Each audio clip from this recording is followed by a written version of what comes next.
روایتوں میں آتا ہے کہ جب اس کے باپ کا انتقال ہو گیا، حالات ایسے آ گئے کہ گھر میں کھانے کی کوئی چیز ملتی نہیں ہے، کھانے کو کچھ بھی نہیں ہے، بیوی بھی پریشان، بچے بھی پریشان، لیکن اس نے صبر کا دامن پکڑا ہوا ہے۔ روایتی میں امام بیہقی رحمۃ اللہ علیہ لکھتے ہیں کہ ایک مرتبہ رات خواب میں اس بندے کو کسی نے خبر دی کہ فلاں پتھر میں، فلاں پہاڑ کے نیچے تیرے لیے 100 دینار رکھے ہوئے ہیں۔ 100 دینار سونے کا ہوتا ہے۔ فرمایا فلاں پہاڑ کے نیچے تیرے لیے 100 دینار رکھے ہوئے ہیں۔ یہ اس خواب والے سے پوچھتا ہے بتا ان 100 دینار میں میرے لیے برکت ہے یا نہیں ہے؟ تو وہ کہتا ہے نہیں برکت نہیں ہے، 100 دینار ہے، تمہیں برکت اس میں نہیں ملے گی۔ اس نے چھوڑ دیا، چلو کوئی نہیں۔ بیوی کو خواب سنایا کہ میں نے اس طرح دیکھا، بیوی اس کی کہتی ہے اللہ کے بندے کھانے کو کچھ نہیں ہے گھر میں، تو برکت ڈھونڈ رہا ہے، کھانے کو ایک چیز بھی گھر میں نہیں ہے، بچے بھوکے پھر رہے، تو برکت ڈھونڈ رہا ہے۔ دوسرے دن روایتوں میں آتا ہے پھر خواب آئی کہ اب اس پہاڑ کے نیچے 30 دینار رکھے ہوئے ہیں۔ تو یہ پوچھتا ہے بتاؤ ان 30 دینار میں میرے لیے کوئی برکت ہے یا نہیں ہے؟ تو وہ کہتا نہیں برکت نہیں۔ روایتوں میں آتا ہے یہ پھر بیوی کے پاس گیا، بیوی سے کہتا ہے ہاں اس دن مجھے 100 آئے تھے، آج 30 آئے۔ بیوی کہتی ہے اللہ کے بندے 100 تھے، تو نے انکار کر دیا، اب 30 بچے ہیں، ان سے بھی ہاتھ دھو بیٹھے گا، لہٰذا مان لے، چلا جا۔ یہ کہتا ہے برکت نہیں ہے، میں کس لیے جاؤں؟ روایت امام بیہقی رحمۃ اللہ علیہ لکھتے ہیں کہ تیسرے دن پھر اس کو یہ خواب آتی ہے۔ اب یہ بندہ خواب سنانے، خواب دکھانے، اس کو جو خبر دے رہا ہے وہ کہتا ہے کہ اس پہاڑ کے نیچے اب 3 دینار رکھے ہوئے ہیں۔ یہ پوچھتا ہے اب بتا اس میں برکت ہے یا نہیں ہے؟ وہ کہتا ہے ہاں اس میں برکت ہے۔ روایتوں میں آتا ہے یہ بندہ صبح نکلا، پہنچا، دیکھا وہاں 3 دینار رکھے ہوئے ہیں۔ وہ 3 دینار یہ بندہ اٹھاتا ہے، اٹھا کر کے راستے چل رہا، آگے دیکھا کہ ایک مچھلی فروش مچھلیاں بیچ رہا ہے۔ دھیان آ گیا کہ آج چلو 3-4 دینار میرے پاس ہیں، لہٰذا گھر میں کافی دنوں سے مچھلی نہیں کھائی، گھر بچوں نے بھی نہیں کھائی، 2 مچھلیاں اٹھائی، اس کو تلوا کر کے اس سے خرید لی۔ گھر میں گیا، بیوی سے بھی پڑی ڈانٹ۔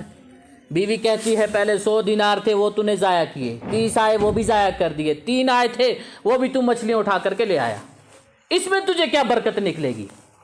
اللہ نے یہ دکھانا تھا، امام بیہقی رحمۃ اللہ علیہ لکھتے ہیں کہ اللہ نے یہ دکھانا تھا کہ والدین کی فرما برداری پر انعامات کیسے ملیں گے۔ جا کر کے گھر میں وہ مچھلی کاٹی ہے، اس میں سے 2 انمول ہیرے نکل آئے۔ اب یہ جب ہیرے یہ اٹھاتا ہے، گھر میں اٹھا کر کے رکھ لیے، غریب کیا جانے ان چیزوں کی قیمت۔ روایتوں میں لکھا ہے کہ یہ بندہ گھر میں رکھ کر کے انتظار کر رہا ہے، کبھی کوئی اگر بیچنے خریدنے والا آ گیا، کسی کو بیچ دوں گا، کچھ پیسے آ جائیں گے۔ اسی زمانے میں ایک بڑا بادشاہ گزرا ہے کہ اس کا ایک وزیر، اس نے بادشاہ کو ایک انمول ہار بنا کر کے دیا، تاج، سر کے لیے تاج بنا کر کے دیا، لیکن 2 جگہ پر اس نے ہیرے نہیں لگائے، اور بادشاہ کو کہتا ہے کہ تیرے پاس مال و دولت ہے، تو فلاں قسم کے 2 ہیرے اگر تجھے مل جاتے ہیں، لا کر کے اس تاج میں لگا دے، اس میں پیوست کر دے، دنیا میں تیرے تاج کا مقابلہ کوئی نہیں کر پائے گا۔ اب بادشاہ کو یہ بات ذہن میں، اس نے اپنی فوج لگا دی اس کے پیچھے۔ پتا چلا کہ فلاں شخص کو مچھلی میں سے 2 انمول ہیرے ملے ہیں۔ اب یہ بادشاہ کی فوج، یہ بادشاہ کے کارکن اس گھر میں جاتے ہیں، اس سے کہتے ہیں بتاؤ تیرے پاس وہ ہیرے ہیں، بتا مجھے دے دے، ہمیں دے دے، ہمیں بادشاہ کے لیے ضرورت ہے۔ اب آ کر کے اس کو سمجھ آئی برکت کیا ہے۔ یہ جاتا ہے بادشاہ کو اپنی قیمت بتاتا ہے، بادشاہ اس کو کہتا ہے تو فلاں قیمت میں مجھے بیچ دے، یہ کہتا ہے نہیں 1000 دینار ایک کے دے گا، دے دوں گا، 1000 دینار ایک ہیرے کے دے گا، دے دوں گا۔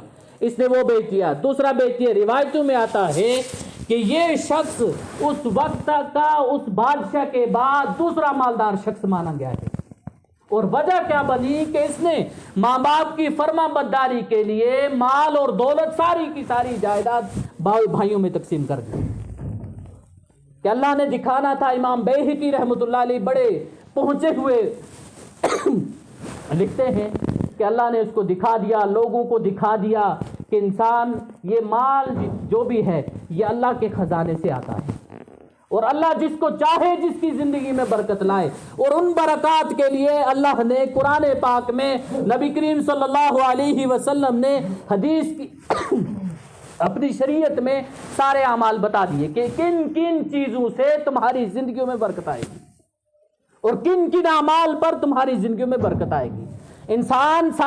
یہی انسان کی منشا ہے کہ میری زندگی میں برکت آئے، میرے مال میں برکت ہو، میری اولاد میں برکت ہو. اولاد میں برکت کا ہونا، اس چیز کو ہم سمجھ لیں، اولاد کا کثیر تعداد میں ہونا یہ برکت نہیں ہے. اگر ماں باپ کو 2 بچے ہیں اور 2 بچے ایسے ہیں کہ باپ اگر مسجد میں آتا ہے بیٹھ کر کے وہ دیکھ